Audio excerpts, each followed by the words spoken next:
আসসালামু আলাইকুম। আপনাদেরকে শোনাবো ওহুদের যুদ্ধ বাসর সজ্জাদ থেকে জেহাদের ময়দানে যিনি গিয়েছিলেন তার ঘটনা। নিবেদিত প্রাণ মুজাহিদের মধ্যে একজন ছিলেন হজরত হানজালা রাদিয়াল্লাহু আনহু। তিনি আজ এক অনন্য গৌরবের সাথে জেহাদের ময়দানে হাজির হয়েছেন। তিনি ছিলেন আবু আমের রাহেবের পুত্র। পরে আবু আমের সাফেক উপাধি পায়। তার পরিচয় ইতিপূর্বে উল্লেখ করা হয়েছে। হজরত হানজালা রাদিয়াল্লাহু আনহু নতুন বিয়ে করেছিলেন। জেহাদের জন্য যখন আহ্বান জানানো হচ্ছিল তখন তিনি ছিলেন বাসর সজ্জায়। জেহাদের আহ্বান পাওয়ার সাথে সাথে তিনি জেহাদের জন্য রওনা হয়ে যান।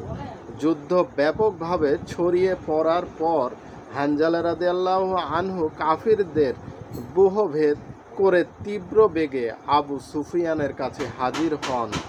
কাফির সেনাপতিকে তিনি আঘাত করতে যাচ্ছিলেন, কিন্তু আল্লাহ রাব্বুল আলামিন তার শাহাদাত নির্ধারিত রেখেছিলেন।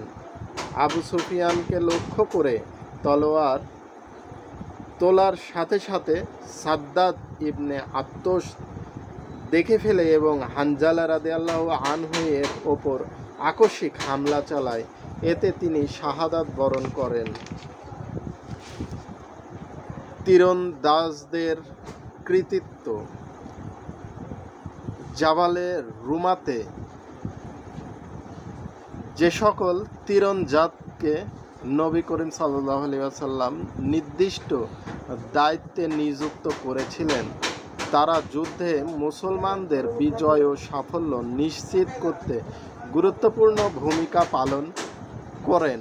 মক্কায় অমুসলিমরা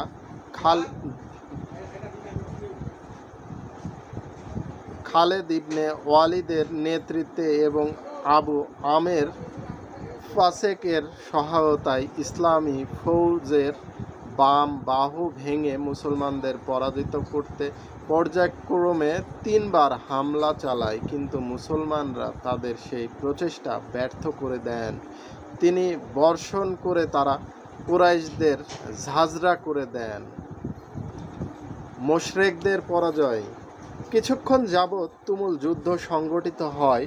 স্বল্প সংখ্যক মুসলমানদের এ বাহিনী সমগ্র যুদ্ধক্ষেত্র ছেয়ে থাকে। অবশেষে পত্তলিকদের মনোবল ভেঙে যায়। তাদের মধ্যে পিছু হাঁটার ভাবনা দেখা দেয়। তারা ডানে বামে সামনে পিছনে ছড়িয়ে পড়তে শুরু করে। 3000 সৈন্যের মোকাবেলায় মুসলমানরা যুদ্ধ করছিলেন। তারা ঈমান, ইয়াকিন, বীরত্ব ও সাহসিকতার পরিচয় দিয়ে তলোয়ার চালানো জওহর প্রদর্শন করছিলেন। মুসলমানদের অপ্রতিরোধ হামলার মুখে কাফিররা দিশেহারা হয়ে পড়ল। তারা কি করবে কিছু স্থির করতে না পেরে পলায়ন শুরু করলো। যুদ্ধের পতাকাবাহীদের শোচনীয় পরিণতি দেখে কেউ তার পতাকা ধরে রাখতে সাহস পাচ্ছিল না। তাদের মনোবল ভেঙে গেল। মুসলমানদের কাছে থেকে প্রতিশোধ গ্রহণ, নিজেদের মর্যাদা ও সম্মান পুনরুদ্ধার ইত্যাদি যত বড় বড় কথা তারা বলেছিল সব এলোমেলো হয়ে গেল। ইবনে ইসহাক লিখেছেন, আল্লাহ তাআলা মুসলমানদের উপর তার সাহায্য নাজিল করেছেন এবং সে অঙ্গীকার করেছিলেন তা পূর্ণ করেছেন। মুসলমানরা তলোয়ারের মাধ্যমে পত্তলিকদের এমন কচুকাটা করল যে ওরা শিবির ছেড়েও দূরে পালিয়ে গেল। মোট কথা তারা শোচনীয় পরাজয়ের সম্মুখীন হলো। হজরত আবদুল্লাহ ইবনে মুবাইর রাদিয়াল্লাহু আনহু বলেন, তার পিতা বললেন, আল্লাহ শপথ, আমি লক্ষ্য করেছি যে হিন্দা বিনতে উতবা এবং তার সঙ্গিনী মহিলাদের হাঁটু দেখে যাচ্ছে। তারা কাপড় তুলে ছুটে পালাচ্ছিল। তাদের গ্রেপ্তার করার ব্যাপারে ছোট বড় কোনো অন্তরায় ছিল না। সহিহ বুখারীতে যারা ইবনে আজিব রাদিয়াল্লাহু আনহু থেকে বর্ণিত আছে যে তিনি বলেন, কাফিরদের সঙ্গে আমাদের মোকাবেলা হলে তাদের মধ্যে হইচই পড়ে যায়। মহিলাদের দেখলাম ওরা হাঁটুর উপর কাপড় তুলে দ্রুত পাহাড়ি এলাকায় পালিয়ে যাচ্ছে। তাদের পায়ের অধিকাংশ দেখা যাচ্ছিল। এ ধরনের বিশৃঙ্খলা ও হট্টগোলের মধ্যে মুসলমানরা পৌত্তলিকদের উপর তলোয়ার চালাচ্ছিলেন এবং মালামাল সংগ্রহ করে তাদের তাড়া করছিলেন। তীরন্দাজদের আত্মঘাতী ভুল। অল্প সংখ্যক মুসলমানদের মক্কাবাসীদের বিরুদ্ধে যখন ইতিহাসের পতাকা এক বৈশিষ্ট্যপূর্ণ বিজয় নিশ্চিত করেছিলেন, ঠিক তখনই তীরন্দাজদের অধিকাংশ ব্যক্তি এক ভয়াবহ ভুল করে ফেললেন। অথচ মুসলমানদের সাফল্য এ যুদ্ধে বদরের যুদ্ধের চেয়ে কোনো অংশে কম ছিল না। কিন্তু তীরন্দাজদের এক ভয়াবহ ভুলে যুদ্ধের চিত্র পরিবর্তন হয়ে গেল। মুসলমানরা মারাত্মক ক্ষতির সম্মুখীন হলেন। এ ভুলের কারণে বদরের যুদ্ধে অর্জিত মুসলমানদের ভাবমূর্তি ক্ষুণ্ণ হয়ে পড়েছিল।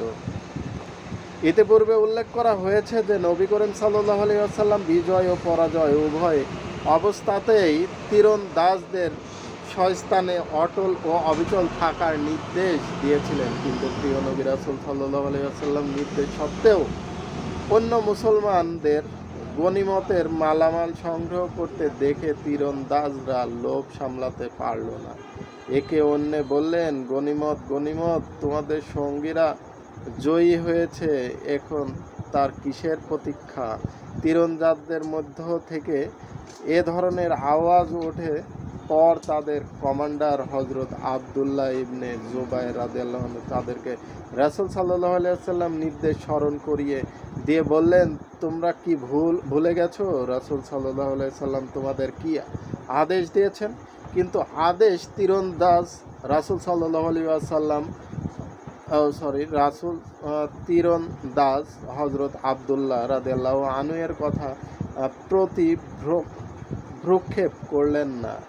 তারা বললেন, আল্লাহর শপথ, আমরাও ওদের কাছে যাব এবং কিছু গনিমতের মাল অবশ্যই সংগ্রহ করব। এরপর 40 জন তীরন্দাজ নিজেদের দায়িত্ব উপেক্ষা করে গনিমতের মাল সংগ্রহ শুরু করলে, আর আব্দুল্লাহ ইবনে জুবাইর রাদিয়াল্লাহু আনহু এবং তার 9 জন সঙ্গী পাহারায় নিযুক্ত রইলেন। তার দূর সংকল্পের সাথে দায়িত্ব পালন করছিলেন। তারা বলেছিলেন, এখান থেকে যাওয়ার জন্য যদি রাসূল সাল্লাল্লাহু আলাইহি ওয়াসাল্লাম বলেন তখন যাব, অথবা নিজেদের প্রাণ উৎসর্গ করব। ধন্যবাদ, সবাই ভালো থাকবেন।